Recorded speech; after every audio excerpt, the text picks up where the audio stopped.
This video is covering number 4 of 2017. This was a you-do problem, so you should have done it before you watch this video, so please make sure you pause the video and do it. If you have done it, let's go ahead and get started. It says at time t equals 0, a boiled potato is taken from a pot on a stove and left to cool in a kitchen. The internal temperature of the potato is 91 degrees Celsius at time t equals 0, and the internal temperature of the potato is greater than 27 degrees Celsius for all times greater than 0.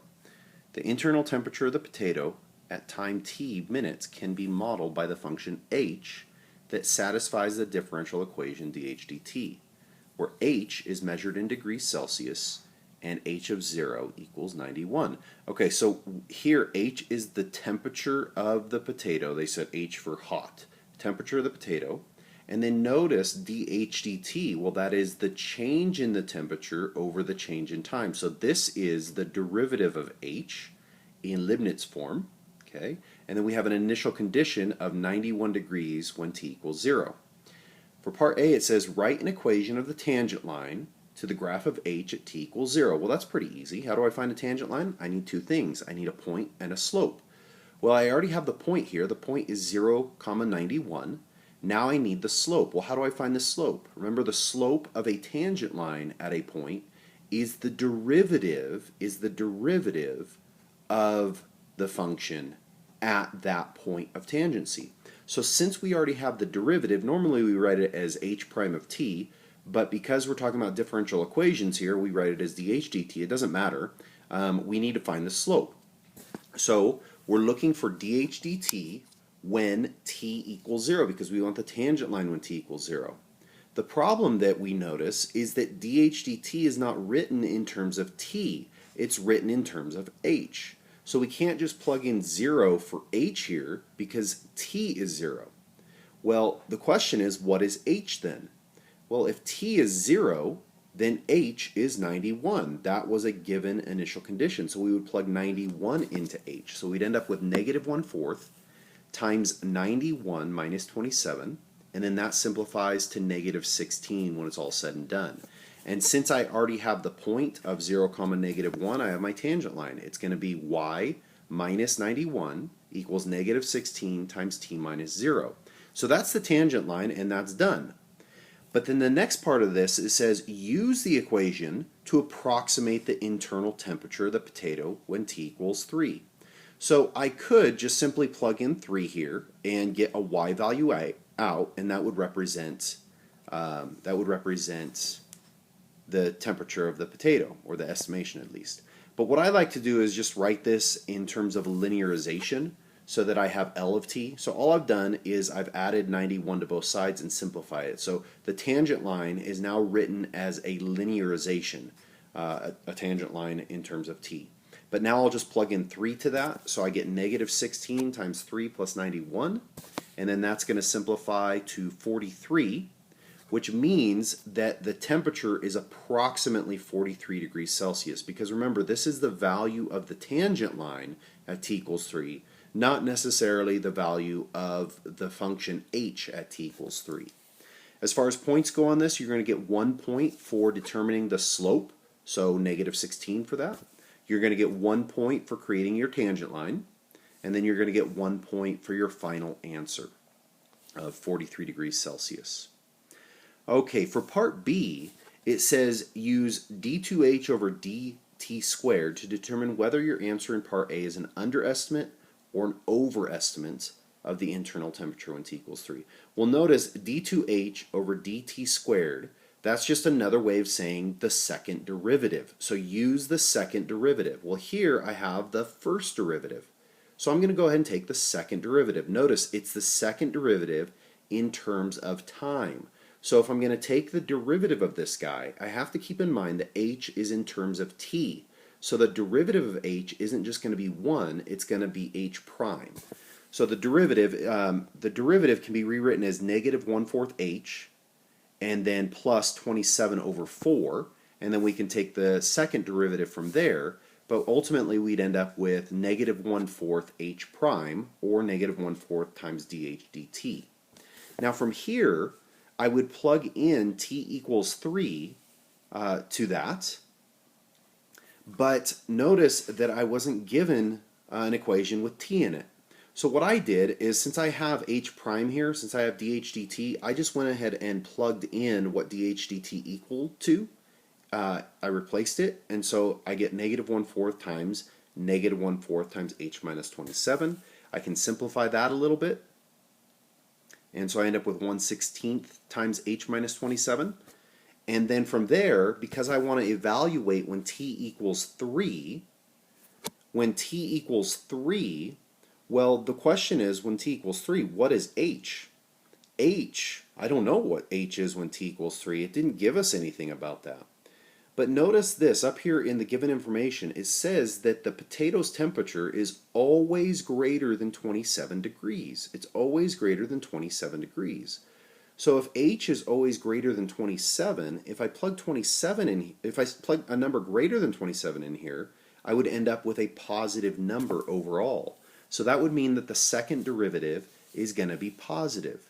Now what does that mean for our graph? That implies that h is going to be concave up according to our chart that we created a while ago. Well, let's try and understand what that means. If h is concave up, and we found a tangent line at t equals 0 here, right? That was what we did in part A. And then we approximated the value of the curve at t equals 3 by saying it's close to the value of the tangent line. Well, what do we see? We see that the tangent line is below the curve, which means that the value that we got out is actually below what it should actually be. So therefore we would say it's an underestimate. So again, remember, linear approximations, if the function is concave up over that interval, then it's an underestimate. If the function is concave down, then it's going to be an overestimate.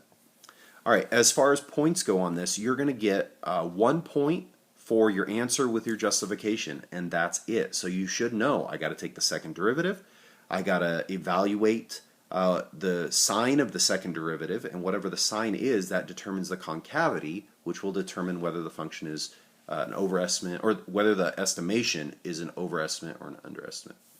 All right, for part C, it says for t is less than 10, an alternate model for the internal temperature of the potato is G. And that satisfies the differential equation d of g, dg dt, where G is measured in degrees Celsius and G of 0 equals 91. Find an expression for G of t. Well, how can I find the expression for G of t? Well, knowing that dg dt is actually G prime, how would I find the expression for G? Well, some people might say just take the antiderivative. The problem is I don't have this in terms of t over here. This says G prime of t, right? It's in terms of t. That means there should be a t here. There's not. So this is actually a differential equation that I have to solve, and my goal is to get G by itself.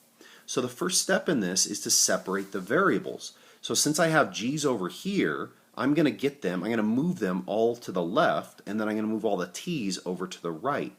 Well, the way I do that is I'm going to divide by G minus 27 to the 2/3 on both sides. Okay? And then I'm going to multiply by dt. So take a second to stare at that and make sure you understand the algebra that was done there. From here, we would integrate both sides. The problem with integrating both sides is that this is a fraction, and the only time you would want a fraction that you're integrating is if it's a constant over some function or some variable, no powers on the bottom. So I want to rewrite that as a negative exponent first. So it's going to be G minus 27 to the negative 2/3 equals negative 1 dt, and then we'll integrate both sides. Now the antiderivative of this guy, you can use u substitution if you want, but you should recognize, because it's just a constant being added to G and there's no constant multiple out front, this antiderivative is pretty easy. We're just going to add 1 to the exponent, so that's going to be G minus 27 to the 1/3, and then remember we take our coefficient, that is 1 in this case, and divide it by our new exponent, so really that just becomes 3.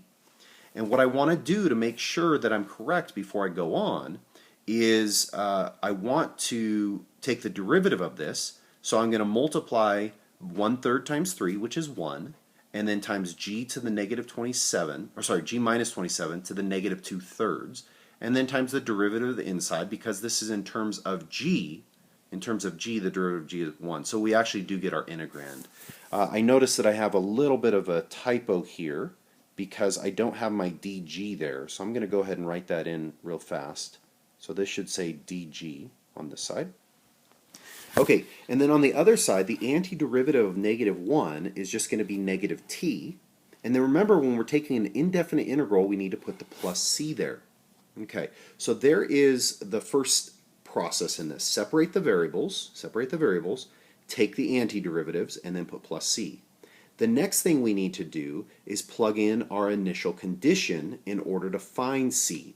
So since t is 0 and g is 91, we'll go ahead and plug those in. That'd be 3 times 91 minus 27 to the 1/3 equals negative 0 plus c. Well, 91 minus 27 is going to be 64, and then 64 to the 1/3 is just 4, so 3 times 4 is 12. And so we end up with c equals 12 in this case. Now our next step is to take our c value and plug it back into the solution that we got here. So we end up with 3 times g minus 27 to the 1/3 equals negative t plus 12. And then because we're solving the differential equation, the goal is to get g by itself. So the first thing you're going to do here is divide by 3. So we'd end up with negative 1/3 t plus 4. And then we need to get rid of this power of 1/3. So we're going to raise everything to the third power to cancel that out. And then we'll go ahead and add 27 to both sides as a final step. So we can say that g of t is equal to negative 1/3 t plus 4 cubed and then plus 27. So that is our expression for g of t.